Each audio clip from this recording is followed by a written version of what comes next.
ഈ പോലീസിൻ്റെ കുറേ നാളുകൾക്ക് മുമ്പ് പിണറായി വിജയൻ പറഞ്ഞ ഒരു വാക്കുണ്ട്, പരനാറികളെന്ന്. സത്യത്തിൽ ഇപ്പോഴത്തെ പോലീസിൻ്റെ പോക്ക് കാണുമ്പോൾ അങ്ങനെ തന്നെ വിളിക്കാൻ തോന്നും, പരമചെറ്റകൾ എന്ന് തന്നെ പറയാൻ തോന്നും. കാരണം ഒരാളെ കയ്യിൽ കിട്ടിയാൽ അയാളെ ഏതൊക്കെ തരത്തിൽ ഉപദ്രവിക്കാം. ആ യൂത്ത് കോൺഗ്രസിൻ്റെ ഒരു ചെറുപ്പക്കാരൻ പറയുന്നത് കേട്ടാൽ നമ്മൾ തന്നെ ഞെട്ടിപ്പോയി. എന്തിനാണ് അയാളെ ഇങ്ങനെ അടിച്ചത് അല്ലെങ്കിൽ ഇങ്ങനെ ഉപദ്രവിച്ചത്, എന്തിൻ്റെ ഇത് തീർക്കാനാണ് എന്ന് നമുക്ക് ചോദിക്കേണ്ടി വരും. ഈ പോലീസുകാരുടെ ക്രൂരത പലപ്പോഴും അത് ഏറ്റുവാങ്ങാത്ത കേരളത്തിൽ ഒരു ജനവും ഉണ്ടാവുമെന്ന് എനിക്ക് തോന്നുന്നില്ല. എന്തെങ്കിലും നിസ്സാര കാരണം പറഞ്ഞ് ജനങ്ങളുടെ നെഞ്ചത്ത് കയറുന്ന ഒരവസ്ഥ. ഒരു മുതിർന്ന പോലീസ് ഉദ്യോഗസ്ഥൻ്റെ, ഇപ്പോൾ എറണാകുളം ജില്ലയിലെ ജയകുമാർ എന്നാണ് അദ്ദേഹത്തിൻ്റെ പേരെന്നാണ് എൻ്റെ ഓർമ്മ, അദ്ദേഹത്തിൻ്റെ ഓഫീസിലേക്ക് തെറ്റ് ചെയ്യാതെ ഒരു വാർത്ത എടുത്തതിൻ്റെ പേരിൽ പരാതി കൊടുത്തത് കുറച്ച് ഫേമസ് ആയിട്ടുള്ള ഒരാളാണ്. ഇയാൾക്ക് അടുത്ത അടുപ്പം ഉള്ള ഒരാളാണ്. നമ്മളെ ഒരു 3-4 പേരെ ഓഫീസിലേക്ക് വിളിപ്പിച്ചിട്ട് ഞാനിങ്ങനെ കൈകെട്ടിയിരുന്നു എന്ന് പറഞ്ഞുകൊണ്ട് അയാൾ എന്നോട് പറയുകയാണ്, നിന്നെ പിടിച്ച് മാറ്റി നിർത്തി ചോദ്യം ചെയ്യട്ടെ. എനിക്കതുണ്ടാക്കിയ ഒരു മാനസിക വിഷമം ഇപ്പോഴും എൻ്റെ മനസ്സിൽ നിന്ന് പോയിട്ടില്ല. എന്ത് തെറ്റ് ചെയ്തിട്ടാണ് നമ്മളോട് ഇത്തരത്തിൽ ഒരു മോശം പ്രവണത കാണിക്കുന്നത് എന്നുള്ളതാണ്. ഈ പോലീസുകാർ എന്താണ് നന്നാവാത്തത്? കാക്ക കുളിച്ചാൽ കൊക്കാകില്ല, നമുക്കറിയാം. ഇവന്മാർക്ക് നന്നാവണമെന്ന് ഒരിക്കലും ഒരു ആഗ്രഹമില്ലേ? തന്നെ അതിനകത്തുള്ളൊരു പ്രധാന പ്രശ്നം എന്ന് പറഞ്ഞാൽ, ഈ പോലീസ് സേനയിൽ പലപ്പോഴും കൺവിക്റ്റഡ് ആയിട്ടുള്ള അല്ലെങ്കിൽ ആരോപണം നേരിട്ടിട്ടുള്ളതും ആരോപണം പ്രൂവ് ചെയ്യപ്പെട്ടിട്ടുള്ളതുമായ ഉദ്യോഗസ്ഥന്മാരുണ്ട്. ആ ഉദ്യോഗസ്ഥന്മാരിലെ ഒരു ഉദ്യോഗസ്ഥനെ പോലും പിന്നീട് തുടർന്ന് വരുന്ന സർക്കാരുകളോ അല്ലെങ്കിൽ ആ സർക്കാരുകളോ ഒരു 5, 6, 7, 8 മാസം കഴിയുമ്പോൾ വീണ്ടും അതേ സ്ഥാനത്ത് തന്നെ അല്ലെ അതിനേക്കാട്ടി തന്ത്രപ്രധാനമായ സ്ഥാനങ്ങളിൽ വെക്കും.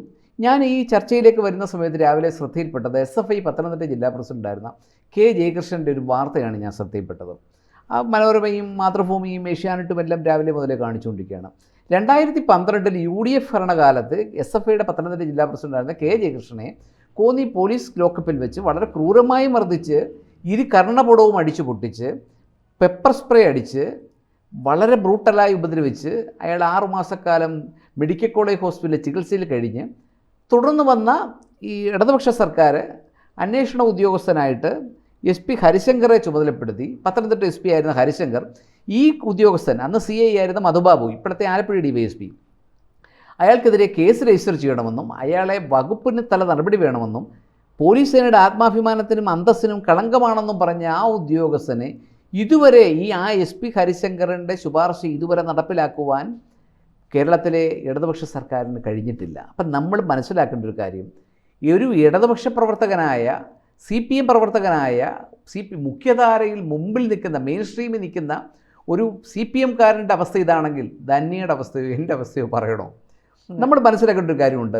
UDF ഭരണകാലത്ത് ഏറ്റവും കൂടുതൽ നരനായിട്ട് നടത്തിയ NG ശ്രീമോഹൻ എന്ന് പറയുന്ന തൊടുപുഴ CI, അയാൾ പിന്നീട് വന്ന ഇടതുപക്ഷ സർക്കാർ വന്നപ്പം സർക്കാർ ഒന്നും അയാളെ ചെയ്തില്ല. പക്ഷേ ബഹുമാനപ്പെട്ട കേരള ഹൈക്കോടതി ഒരു വിധിയിൽ വ്യക്തമായി പറയുന്നു, ഇയാൾ കാണിച്ചിട്ടുള്ള 10-22ഓളം ക്രമക്കേടുകളും അക്രമങ്ങളും എല്ലാം അടിവരയിട്ട് പറഞ്ഞതിന് ശേഷം ഇയാളെ പിരിച്ചുവിട്ടണമെന്ന് ശുപാർശ കൊടുത്തു.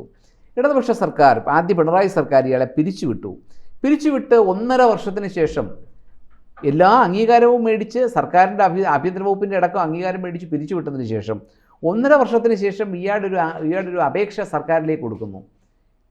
സർക്കാരിലേക്ക് കൊടുത്ത ആ അപേക്ഷയിൽ പുറത്ത് ഇയാൾക്ക് ഒരു ശുപാർശ, ഒരു വിജയ് സാക്കറെ ഒരു നോട്ട് കുറിക്കുന്ന അതിൽ ഇയാൾ സാമൂഹ്യമായി സാമ്പത്തികമായി പിന്നോക്കാവസ്ഥയിൽ നിൽക്കുന്ന വിഭാഗത്തിൽപ്പെട്ട ആളായതുകൊണ്ട് ഇയാളെ തിരിച്ചെടുത്തു. അപ്പം ഞാൻ 2 എക്സാമ്പിളാണ് പറഞ്ഞത്. ഒന്ന് മധുബാബു ആലപ്പുഴ DYSP, ഒന്ന് NG ശ്രീമോഹൻ ഇപ്പോഴത്തെ ക്രൈംബ്രാഞ്ച് CI. ഈ 2 ഉദ്യോഗസ്ഥന്മാരാണ് ഈ താഴോട്ട് വരുന്ന ഉദ്യോഗസ്ഥന്മാരുടെ എല്ലാം മാതൃകാ പുരുഷന്മാർ. ഈ പറയുന്ന ഈ 2 ഉദ്യോഗസ്ഥന്മാരിൽ ഒരു ഉദ്യോഗസ്ഥൻ ഇന്ന് കേരള പോലീസ് ഓഫീസേഴ്സ് അസോസിയേഷൻ്റെ സംസ്ഥാന ട്രഷററായിട്ട് 2025 അയാളെ തിരഞ്ഞെടുക്കപ്പെട്ടു. അപ്പം 2025 ഈ ആലപ്പുഴ ഇപ്പോഴത്തെ ഈ SFI ജില്ലാ പ്രസിഡന്റിനെ അടിച്ച ആ ഉദ്യോഗസ്ഥൻ തന്നെ 2011 ആലപ്പുഴ കോടതി സുബൈർ എന്ന് പറയുന്ന BSF ജവാനെ കസ്റ്റഡി വെച്ച് മൃഗീയമായി മർദ്ദിച്ച കേസിൽ ശിക്ഷിക്കപ്പെട്ടിട്ടുണ്ട്. 2024 തവണക്കടവ് സ്വദേശി സിദ്ധാർത്ഥനെ കസ്റ്റഡി മർദ്ദിച്ച കേസിൽ ശിക്ഷിക്കപ്പെട്ടിട്ടുണ്ട്. 2 കേസിൽ കുറവിലങ്ങാട് ഒരു അധ്യാപകനെ മർദ്ദിച്ച കേസിനകത്ത് മനുഷ്യാവകാശ കമ്മീഷൻ ശിക്ഷിച്ചിട്ടുണ്ട്. അപ്പം നമ്മളിപ്പോൾ പറഞ്ഞ് ചർച്ച തുടങ്ങിയാൽ ഇതൊന്നും ഒരു ദിവസം കൊണ്ട് പറയാൻ പറ്റുന്ന ഒരു ഉദ്യോഗസ്ഥൻ്റെ പേരിൽ തന്നെ പറഞ്ഞപ്പം ഞാൻ ഇത്രയും പോയി. പുറത്തുള്ള ക്രിമിനലിനെക്കാളും കൂടുതലാണ് പോലീസിനകത്തുള്ള ക്രിമിനലുകൾ. അത്തരത്തിലുള്ള ഉദ്യോഗസ്ഥന്മാർ പോലീസ് ഓഫീസർ അസോസിയേഷൻ്റെ സംസ്ഥാന ഭാരവാഹികളായിരിക്കുന്നു. ആലപ്പുഴ പോലുള്ളൊരു സബ് ഡിവിഷനിലെ ലോ ആൻഡ് ഓർഡർ ഡ്യൂട്ടി കൈകാര്യം ചെയ്യുന്നു. ഹൈക്കോടതി വിധി പ്രകാരം പിരിച്ചുവിടപ്പെട്ട ഉദ്യോഗസ്ഥൻ 1.5 വർഷത്തിന് ശേഷം സാമ്പത്തികമായും സാമൂഹികമായും പിന്നോക്കാവസ്ഥയിൽപ്പെട്ട ആളാണെന്നുള്ളതിൻ്റെ പേരിൽ വിജയ് സാക്കറെ പോലുള്ള ഒരു ഉദ്യോഗസ്ഥൻ കുറിപ്പെഴുതി നോട്ടെഴുതി അയാളെ സർക്കാരിൽ വീണ്ടും അയാളെ പോലീസ് സേനയിലേക്ക് തന്നെ തിരിച്ചു കൊണ്ടിരുന്നു. നമുക്കറിയാം, നമ്മൾ ഈ സ്റ്റുഡിയോയ്ക്ക് എടുത്താണല്ലോ വാരാപ്പുഴ. അതെ, വാരാപ്പുഴ ശ്രീജിത്തിനെ മർദ്ദിച്ച കേസിനകത്തിൽ ആ വിധവയായ സ്ത്രീക്ക് ഒരു ജോലി കൊടുത്തു എന്നുള്ളതല്ലാതെ എന്തെങ്കിലും തരത്തിലുള്ള ആ ഉദ്യോഗസ്ഥന്മാരെ എന്തെങ്കിലും ചെയ്യാൻ നമുക്ക് സാധിച്ചിട്ടുണ്ടോ? പീരുമേട് രാജ്കുമാറിനെ ഉരുട്ടിക്കൊന്ന കേസിലെ പ്രതിയായ ആ അന്നത്തെ പ്രതിസ്ഥാനത്ത് വരേണ്ട SP DIG ആയിട്ട് കൊച്ചിയിലിരുന്ന് എന്തെല്ലാം ക്രമക്കേടുകൾ കാണിച്ചു സുരേന്ദ്രൻ. അപ്പം ഞാൻ പറഞ്ഞു വരുന്നത്, നെയ്യാറ്റിൻകരയിലെ സനഡ് എന്ന് പറഞ്ഞ ചെറുപ്പക്കാരനെ ഇടിച്ചു കൊന്ന ഒരു പോലീസ് നമ്മൾ കണ്ടതല്ലേ. നമ്മൾ കഴിഞ്ഞ ഒരു വർഷങ്ങൾക്ക് മുമ്പുള്ളൊരു തിരുവോണ ദിവസം സ്വന്തം അമ്മയ്ക്ക് ഓണക്കോടി വാങ്ങാൻ വേണ്ടി ഒരു പുറത്തിറങ്ങിയ ഉദയകുമാറിനെ ഫോർട്ട് സ്റ്റേഷനിലിട്ട് ഉരുട്ടിക്കൊന്ന കേസിലെ പ്രതികളെ ഈ ഓണക്കാലത്ത് ഹൈക്കോടതിയുടെ വിധി പ്രകാരം അവരെ വെറുതെ വിട്ടു.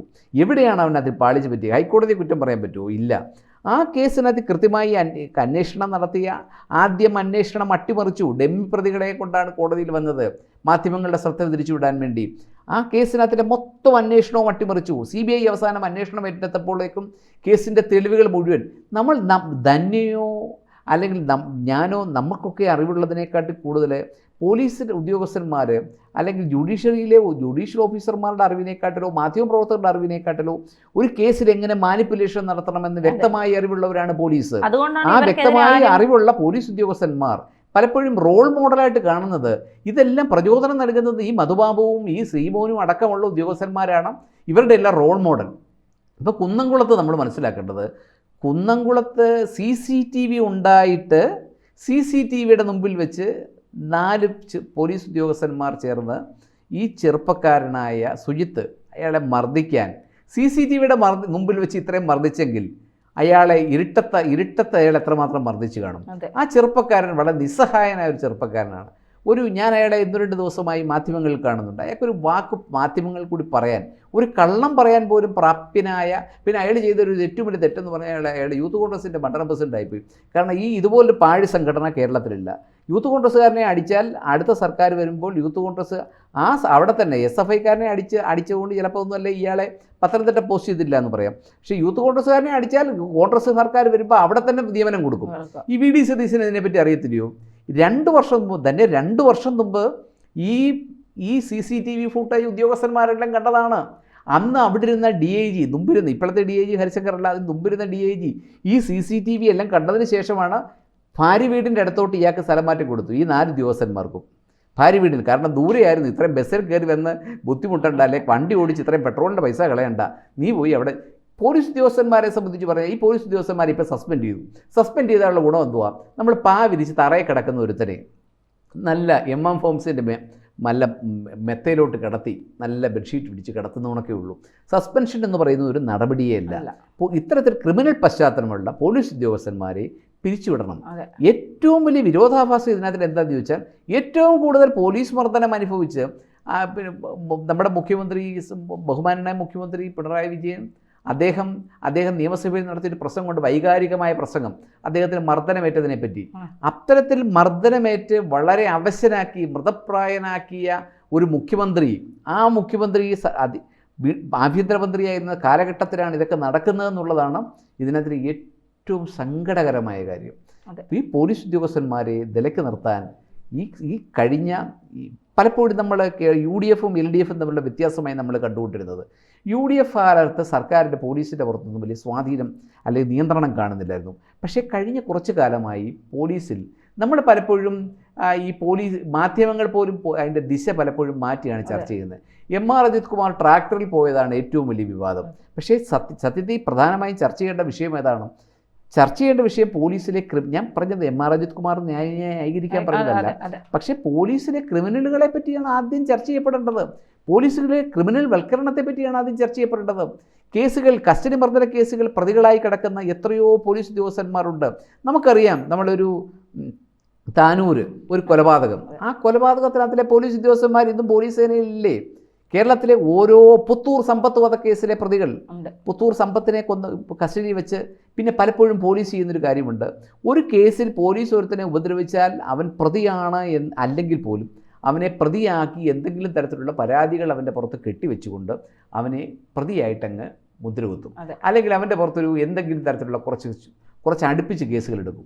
അപ്പോൾ അത്തരത്തിലുള്ള കേസുകൾ എടുക്കുമ്പോൾ പലപ്പോഴും നമ്മൾ ഈ കഴിഞ്ഞ ദിവസം മാതൃഭൂമിയിലൊരു വാർത്ത കണ്ടു.